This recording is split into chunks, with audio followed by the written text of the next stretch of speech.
tenemos el balance de energía para sistemas en flujo continuo, que fue lo que estuvimos viendo. Y vimos 3 tipos de procesos: isotérmico, isoentrópico y isoentálpico. Si se acuerdan, ¿verdad? Son los 3 ejemplos que vimos: el 12, el 13 y el 14. Entonces, del balance general, vamos a empezar a eliminar términos. Por lo general, hasta ahorita habíamos considerado que la diferencia de energía cinética y la diferencia de energía potencial eran despreciables. Entonces, en los tres ejemplos que vimos, pues estos 2 términos los despreciábamos. ¿Sí? Ahora, en el caso específico del proceso isotérmico, definimos que el calor es igual a la temperatura por la diferencia de entalpía, de entropía, y el calor exclusivamente para un proceso isotérmico de flujo constante, podemos calcular el trabajo con esta ecuación. Si se acuerdan de esta, que fue la que integramos. Si consideramos un gas ideal, pues en lugar de P tendríamos que poner RT sobre B, por decir. Y si no, como en el ejemplo que hicimos, tienen que sustituir la expresión válida para ese gas, sea la ecuación de Van der Waals, sea la ecuación de Berthelot, sea la ecuación que sea, y integrarla para obtener una expresión que evalúe el trabajo. ¿Sí se acuerdan de eso, ah? No es la única forma de hacerlo. O sea, esta es una opción. Acuérdense que si tienen, si pueden sacar de las tablas las entalpías residuales y las entropías residuales, pues pueden calcular el calor y la entalpía y despejar nada más el trabajo. O pueden evaluar el trabajo en función de la ecuación que sea válida para ese sistema. ¿Sí se acuerdan de eso, ah? ¿O no? ¿O me regreso?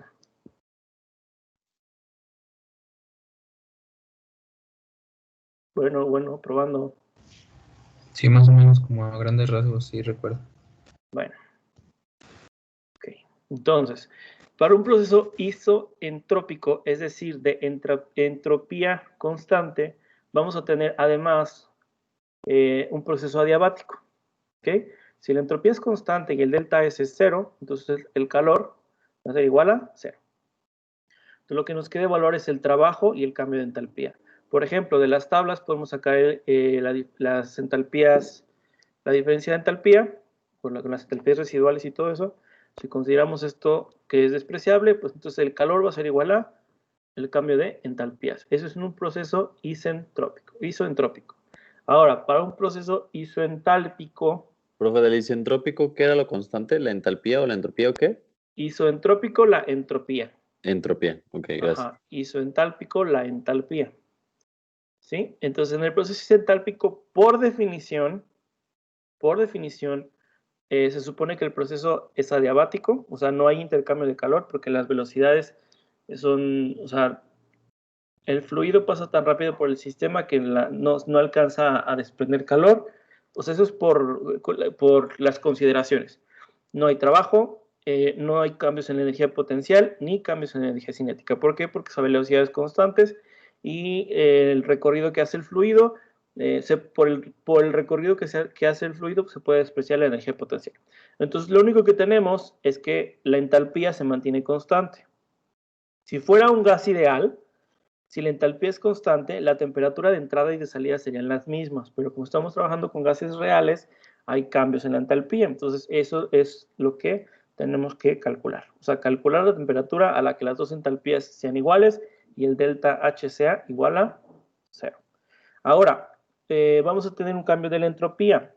Podemos calcular la energía perdida en el sistema si conocemos la temperatura de los alrededores. Supongamos que está a 25 grados. Entonces, para calcular la energía perdida en el sistema, multiplicamos la temperatura del exterior, de los alrededores, por el cambio de entropía y listo. Eso es lo que se puede calcular en cada uno de esos casos. ¿Está claro hasta aquí? Sí, profe. Sí. ¿Ubican más o menos qué proceso significa qué cosa? Y se imaginan más o menos a qué procesos de la vida real se parecen. No, en la vida real no. Por ejemplo, el que yo a veces veo que con el que batallan más es el proceso isoentálpico, que es el proceso de estrangulamiento, que es este de aquí. Hay un ejemplo que, o sea, que todo el mundo entiende y que como que es el que más, el más práctico, digamos. Entonces, quiero que hagan esto, que hagan lo siguiente. Entonces, abran su boca y exhalen aire con la boca abierta. Entonces, pueden notar, pongan su mano enfrente y van a notar que el aire que sale de su boca está caliente, ¿no? Porque es del aire que está saliendo de sus pulmones. ¿Sí? Supongo que eso lo han hecho hasta en las ventanas para escribir mensajes y esas cosas. Bueno, entonces, no es lo mismo. Sí. ¿Mande? No, que sí. Ah, entonces, no es lo mismo si ustedes abren la boca y exhalan que cuando soplan una vela, reducen el tamaño del área por donde está saliendo el fluido y el aire se siente como si estuviera frío. Ese es un proceso de estrangulamiento. Eso y en las válvulas de seguridad, cuando en un sistema se alcanza la presión máxima, hay válvulas especiales que están calibradas para esas presiones y cualquier aumento por encima de la presión de seguridad se van a activar, o sea, van a empezar a purgar, digamos. Ese también es un proceso de estrangulamiento. Y la mayoría de los gases, la mayoría, en un proceso de estrangulamiento, disminuyen su temperatura. Hay algunos gases que no, y hay determinadas condiciones a las que no pasa eso. Contradictoriamente, o sea, como al contrario de lo que uno pudiera pensar, hay algunos gases que cuando hay cambios de presión, cuando vienen de un sistema de alta presión a uno de baja presión, hay algunos que se pueden calentar, dependiendo de la presión de salida y de una temperatura, de la temperatura de inversión de los gases. Pero la mayoría, o sea, en términos generales, la mayoría de los gases se enfrían bajo expansión. O sea, si tienen en una tubería o una fuga tal, o incluso de la olla express, el vapor que sale de la válvula se va a estar mucho más frío o se va a empezar a enfriar por expansión que lo que está dentro de la olla. ¿Sí? Ese es un proceso típico isentálpico. Y los procesos isotérmicos o isentrópicos pues ya se aplican a casi cualquier proceso de compresión o expansión, sea isotérmica o isentrópica. O de bombeo. Bombeo y, bueno, expansión y bombeo. ¿Ok? Ok, profe. Bueno. Sí, Entonces, profe. ahora sí. ¿Perdón? ¿Qué? No, que está bien. Bueno, entonces ahora vamos a ver el artículo. Entonces ya dijimos que los gases reales se comportan según las ecuaciones de estado, que hay que escoger qué ecuación de estado se aplica para cada cosa, que todos están mal y que hay unas que se ajustan más que otras. ¿Verdad? Hasta ahí vamos bien. Ahora, esta gente, estas personas, bueno, de hecho nada más uno, pero supongo que es un grupo de investigación, se les ocurre decir, bueno, si ni la de Van der Waals, ni la de Berthelot los ajustan, ¿por qué no hay que intentar algo intermedio? ¿Por qué? Porque notaron ellos que al graficar las curvas de equilibrio para un gas de Van der Waals y para un gas de Berthelot y compararla con datos reales, se dieron cuenta que los datos reales están entre esas dos curvas. Entonces, es decir, que el comportamiento se puede describir con una versión híbrida, digamos, o transitoria de Van der Waals a Berthelot, una que no sea ni Van der Waals, pero que tampoco sea de Berthelot, ¿sí? Entonces, lo compararon con datos reales y vieron que, pues, tiene sentido hacerlo y encontraron un factor de ajuste para cada uno, que es el alfa. Ahora, ahorita vamos a ver al final, no nada más es encontrar el factor de ajuste para cada dato, para cada gas, es tratar de encontrar algún patrón que nos permita, sin conocer con exactitud o determinar matemáticamente o estadísticamente el alfa, que podamos decir, bueno, para cada tipo de gas o para ciertas moléculas, qué factor podemos utilizar. ¿Ok? Entonces, lo primero que hacen es, tienen la ecuación de Van der Waals reducida. Si se fijan, para poder calcular, para poder nosotros graficar la presión reducida versus el volumen reducido, no necesitan datos específicos de cada gas. ¿Por qué? Porque esta ecuación describe el comportamiento de un gas de Van der Waals. ¿Sí? Es como el gas ideal o el gas perfecto de Van der Waals. O sea, no necesitamos o mejor dicho, la versión generalizada, ¿sí? Si todos los gases se comportaran como un gas de Van der Waals, entonces sus isotermas se verían de esta forma. Entonces, como ya les había dicho, en la isoterma crítica tenemos un punto, en el punto crítico tenemos la presión Ay, Dios. El punto, ay, se me va la onda. El punto de inflexión es en las condiciones críticas, en este caso, pues la presión reducida a 1 y volumen reducido a 1, ¿sí? Ahora, estas líneas extrañas que están aquí son las presiones de equilibrio. ¿Se acuerdan cómo les dije que las sacábamos? En el artículo describe una forma, una de las formas en las que se puede hacer, que es calcular las dos áreas, igualarlas y ver a qué presión van a hacer esas áreas iguales.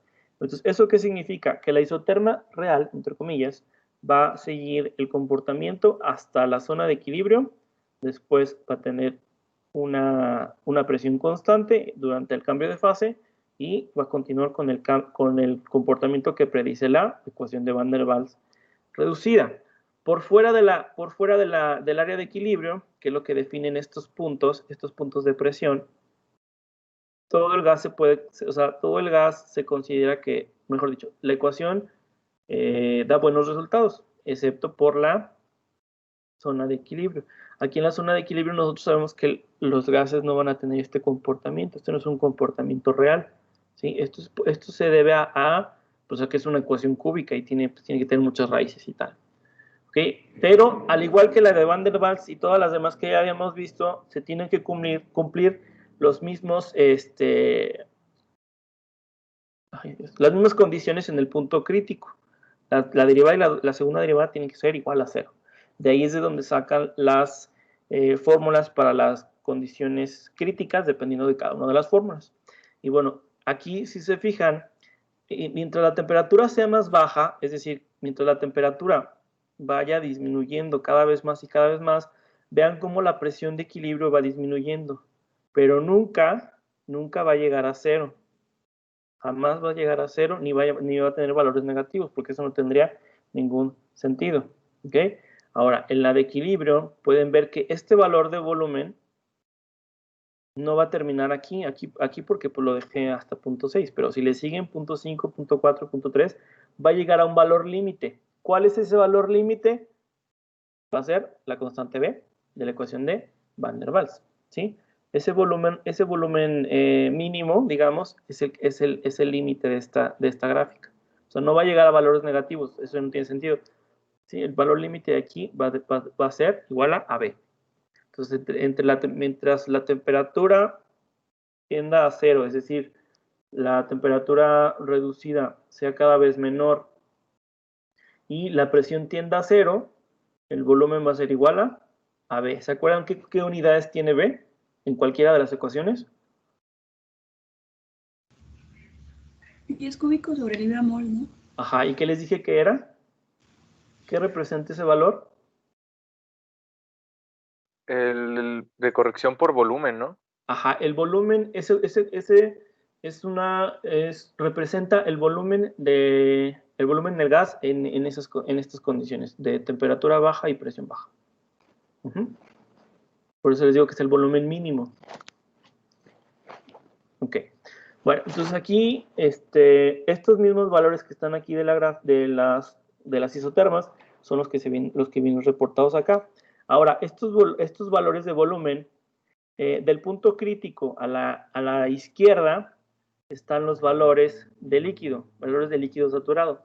Y a la derecha están los valores de vapor. Entonces, en teoría, esta es la curva de equilibrio líquido-vapor. Esta que tenemos aquí. ¿Ok?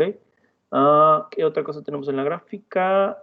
Bueno, este es un factor de error entre las áreas, que representa qué tan bueno es el valor de la presión y los volúmenes a esa temperatura. Y esta lambda es la entalpía de evaporación a esa temperatura. Ahora, lo mismo que la de Van der Waals aplica a la de Berthelot reducida. Si se fijan, tiene un comportamiento relativo muy similar, pero el efecto se nota sobre todo a temperaturas bajas. Fíjense, o sea, las dos ecuaciones están graficadas para la misma temperatura relativa. Entonces, sí hay un poco de diferencia entre las dos. ¿Por qué? Porque aquí tenemos además la temperatura. ¿Sí? Aplica lo mismo. Tenemos el punto crítico, las presiones de equilibrio determinan la curva de equilibrio, aplican exactamente los mismos criterios en el punto de inflexión y esa es la de Berthelot. Ahora, lo que hicieron en el artículo es graficaron diferentes grupos de gases y lo compararon las curvas de equilibrio con las predecidas por la de Berthelot y por la de Van der Waals. Entonces, aquí en la primera gráfica tenemos las curvas de equilibrio de datos reales de los gases inertes, neón, kriptón y xenón, y ven que aquí realmente lo que hacen en el artículo no es que están combinando las ecuaciones, es que están sacando las intermedias, digamos. Aquí los valores límites de alfa, digamos que son 0 y 1. Si alfa vale 0, aquí la temperatura la quitaríamos, ¿no? O sea, se elimina. Entonces nos quedaría la ecuación de Van der Waals. ¿Sí? Ese es el caso límite número 1. Si tenemos alfa igual a 0, vamos a tener la curva de equilibrio de un gas de Van der Waals. Por eso aquí le ponen presión en función de la temperatura Van der Waals. Es esta línea de aquí arriba. Y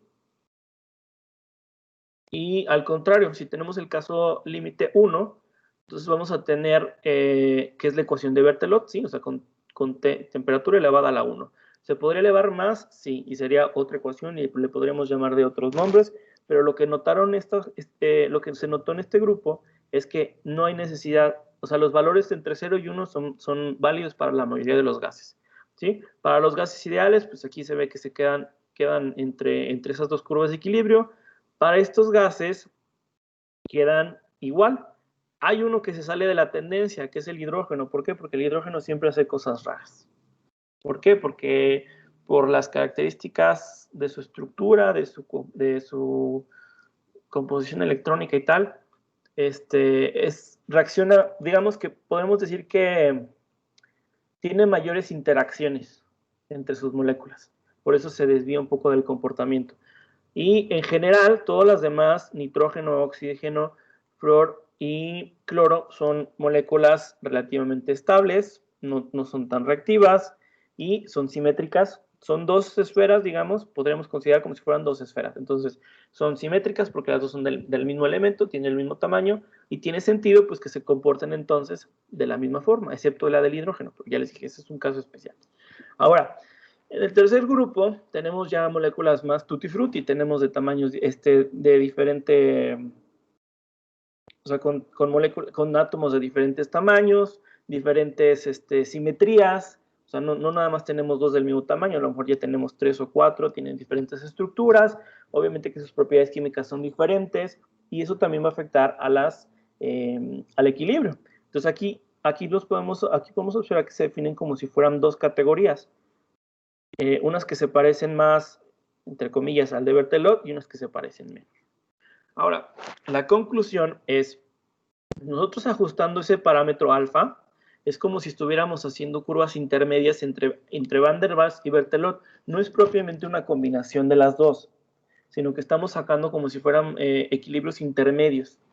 ¿Sí me explico? O sea, no es ni la de Van der Waals ni la de Berthelot, es una intermedia. Por eso, si el alfa va variando, va pasando como si fuera un gas de Van der Waals a ser uno de Berthelot. Y bueno, aquí está la tablita del resumen. El hidrógeno se ajustó bien con un alfa de 0.2, es decir, aquí temperatura a la 0.2. Para los gases nobles y para las moléculas simétricas, excepto el hidrógeno, tenemos que el 0.5 lo predice bastante bien. Y para las moléculas tutti frutti, que es como metano, monóxido de carbono, dióxido de carbono, amoníaco y dióxido de azufre, pues, con 0.8 es bastante bueno el ajuste. Ahora, fíjense que al inicio dice que el ajuste es bueno cualitativamente y cuantitativamente.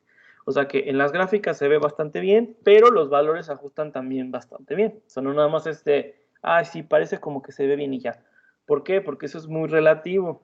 Fíjense aquí en las dos curvas de equilibrio. Estas curvas de equilibrio son las que salen de estos valores. Entonces, las dos podrían parecer muy similares, al menos hasta antes del punto crítico.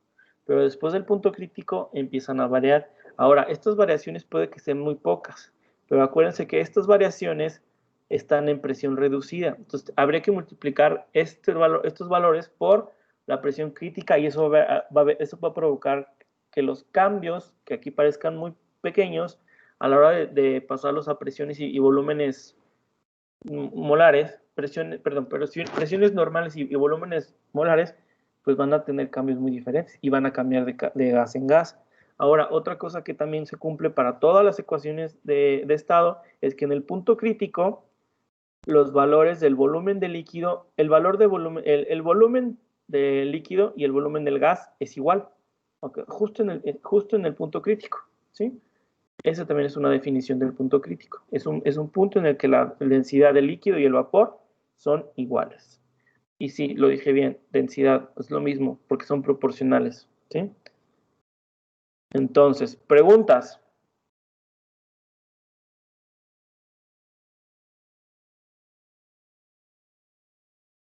No, profe. Seguros.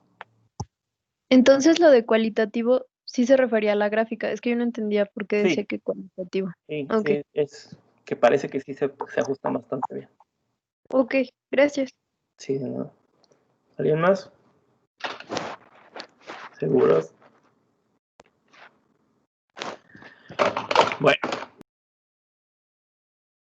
La interacción entre las moléculas de un gas ideal es nula, verdadero. Aquí, este está muy fácil esto. El factor de compresibilidad de un gas ideal es igual a 1. 1. No. Es verdad. ¿Qué es lo que veíamos aquí? Decíamos temperaturas más altas, aquí tenemos temperaturas reducidas de valores muy altos, y presiones bajas, la diferencia en el factor de compresibilidad era muy poquito, o sea, de 1 a 1.05. Entonces, en esta región de temperaturas altas y presiones bajas, que es la misma que está aquí, entonces se podría considerar que el gas es un gas ideal. ¿Ok? Entonces, la interacción en un gas ideal es grande, pues no. Y esta es lo contrario de la que sí es. Ok. Ahora, dice, ¿cuál será el factor de compresibilidad Z y la temperatura reducida de un gas si su presión reducida es de 6? Entonces está a lo largo de esta línea y su volumen reducido ideal es de 0.6. Según yo, esta es la de 0.6, más o menos llega como por ahí. Y entonces la temperatura reducida es de 3.5. Entonces es cualquiera de estas dos. Y luego nos dice que es 0.8. No, 1.1. ¿Por qué? Porque está por encima del 1. Obviamente que no va a ser 0.8. ¿Ok? Ahora dice, de las siguientes, ¿cuáles son válidas para isotermas críticas en las ecuaciones de estado? Estas ya las habíamos visto, lo que acabamos de ver ahorita. La de materia se enfría súbitamente, no. Se tiene que cumplir la misma condición en el punto crítico de que la derivada y la segunda derivada es 0. Estas son las coordenadas reducidas. Son coordenadas, no se tienen que cumplir se cumple, mejor dicho, para cualquier punto. Y la última, que era la que justo se los acabo de decir, es esta. La densidad del vapor y la densidad del líquido son iguales. Acuérdense que el volumen es proporcional a el inverso de la densidad, o sea que esto es lo mismo que decir que las densidades son las mismas. ¿Ok? Esto es como lo del primer examen, que se confundieron bastante con el volumen y la densidad. Ahora, dice, de las siguientes isotermas, ¿cuál es la isoterma crítica? Bueno, la isoterma crítica dijimos que era aquí tienen diferentes formas. Por la forma de la gráfica es donde está el punto crítico, donde dijimos que el volumen es igual, o con el valor de la presión crítica. El valor de la presión crítica es de 48, pues más o menos aquí es ese valor. Entonces, cualquiera de esas, cualquiera de las formas que tuvieran para decidir, en la C. ¿Vale? Y dice, ordenen la siguiente lista, bueno, empezando por el que más se asemeje a un gas de Van der Waals, que en este caso dijimos que iba a ser el hidrógeno, entonces es esta o esta, y acabando con uno que se parezca más al gas de Berthelot. Entonces, los gases nobles y moléculas simétricas quedan a la mitad, quedan justamente a la mitad, entonces es 2, 1, 3. ¿Listo? No puse mi correo, pero bueno. Esas serán las respuestas. ¿Preguntas?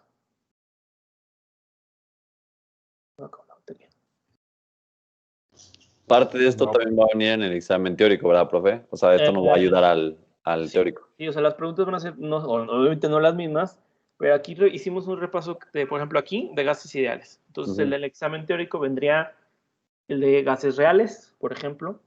Este ya no va a venir, este ya no va a venir. Esta a lo mejor les pongo otra pregunta y esto ya no va a venir. O sea, pero la estructura y el tema es más o menos lo mismo. ¿Y el examen teórico va a ser en hora clase? No, por eso les digo que se los voy a mandar mañana y van a tener todo el día para contestarlo hasta el miércoles a las 3. Gracias. Ya, ok, ya. ¿Vale? Para que no se pongan Dale, todos. profe. Entonces, si ya no tienen preguntas, ya nos vamos. Nos vemos mañana, pues. Profe, entonces mientras el voy a desconectar, práctico, no le he tomado lista. profe, el práctico entonces